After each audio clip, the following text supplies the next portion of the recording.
Assalamualaikum warahmatullahi wabarakatuh. Saya Revalina Salsabila dengan nomor NIM 24207011 dari program studi Tadris Bahasa Indonesia. Di sini saya akan menjelaskan salah satu materi dari mata kuliah pengantar linguistik, yaitu semantik. Untuk memenuhi tugas ujian akhir semester pengantar linguistik. Jadi, apa sih semantik itu? Mengapa sih semantik ada di dalam ilmu linguistik? Simak ya video ini sampai akhir. Semantik adalah cabang linguistik yang mengkaji tentang makna dari suatu bahasa. Semantik juga merupakan bagian dari 3 tingkatan, yaitu fonologi, morfologi, dan sintaksis.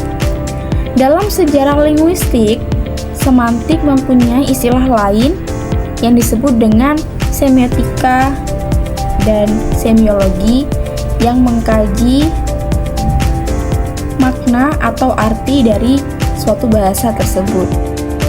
Cakupan semantik ini lebih spesifik karena pengkajiannya hanya bersangkutan dengan bahasa yang digunakan sebagai alat interaksi secara verbal. Nah, sekarang udah tahu kan apa itu semantik? Lalu kira-kira apa sih yang dimaksud dengan makna semantik itu? Ada yang tahu nggak? Jadi, makna semantik itu adalah hubungan dari lambang bahasa dengan hal yang dilambangkan oleh bahasa tersebut.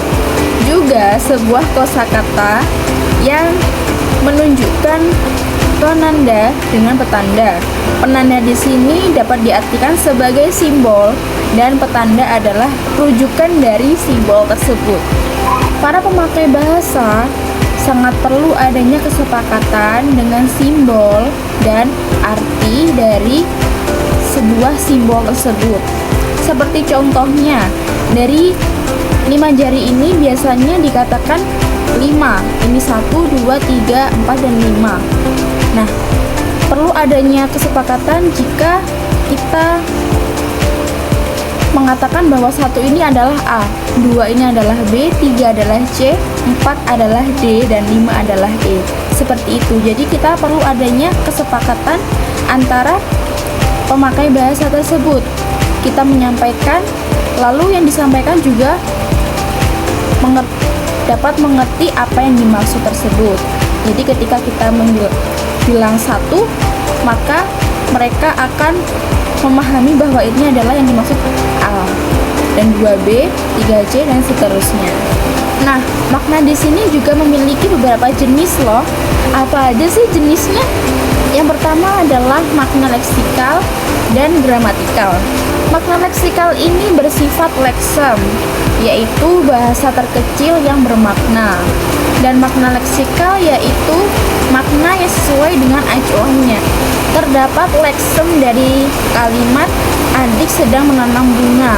Nah, makna leksikalnya ini adalah tanaman hias. Kemudian gramatikal. Makna ini terbentuk adanya proses afiksasi atau perbentukan kata dengan afiks pada bentuk dasar. Infiks ini dapat berupa profiks, infiks, imbuhan, gabungan, dan konfiks. Yang kedua adalah makna referensial dan makna non-referensial. Makna referensial ini adalah satuan bahasa yang sesuai dengan referensi atau acuan bahasa tersebut. Makna ini juga berhubungan dengan beberapa acuan yang ada di dunia nyata.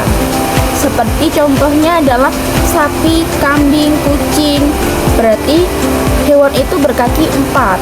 Sedangkan makna non-referensial ini adalah kebalikan dari makna referensial yang tidak sesuai dengan acuannya atau tidak ada acuan dari bahasa tersebut. Yang ketiga adalah makna denotatif dan makna konotatif.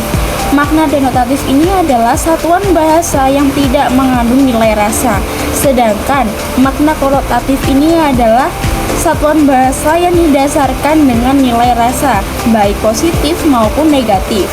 Yang keempat adalah makna kias. Makna kias ini merupakan satuan bahasa yang terbentuk dari proses perumpamaan dan perbandingan. Yang kelima adalah makna idiomatik. Makna ini adalah satuan bahasa yang tidak dapat ditelusuri. Jadi, orang harus memahami bagaimana bahasa itu digunakan oleh pemiliknya. Seperti contohnya adalah meja hijau. Meja hijau tersebut memiliki arti sebagai pengadilan. Jadi orang yang tidak memahami bahwa meja hijau itu sebagai pengadilan, maka orang tersebut akan memaknai meja hijau itu seperti meja yang berlapiskan kain hijau atau meja yang berwarna hijau. Dan yang terakhir adalah makna kata dan makna istilah. Makna kata ini adalah yang biasanya diketahui oleh orang awam, yang bersifat umum dan kurang akurat. Sedangkan makna istilah ini yang biasanya digunakan pada kedokteran, pariwisata, keagamaan, dan lain-lain. Dan karena makna ini istilah, jadi makna ini lebih akurat dari makna kata tersebut. Jadi, semantik ini adalah ilmu bahasa yang mengkaji tentang makna dari suatu bahasa, yang maknanya memiliki 6 jenis: gramatikal dengan leksikal, referensial dengan non-referensial, konotatif dengan denotatif, kias, idiomatik, kata dengan istilah. Sekian penjelasan dari materi semantik ini, kurang lebihnya saya mohon maaf. Terima kasih. Wassalamualaikum warahmatullahi wabarakatuh.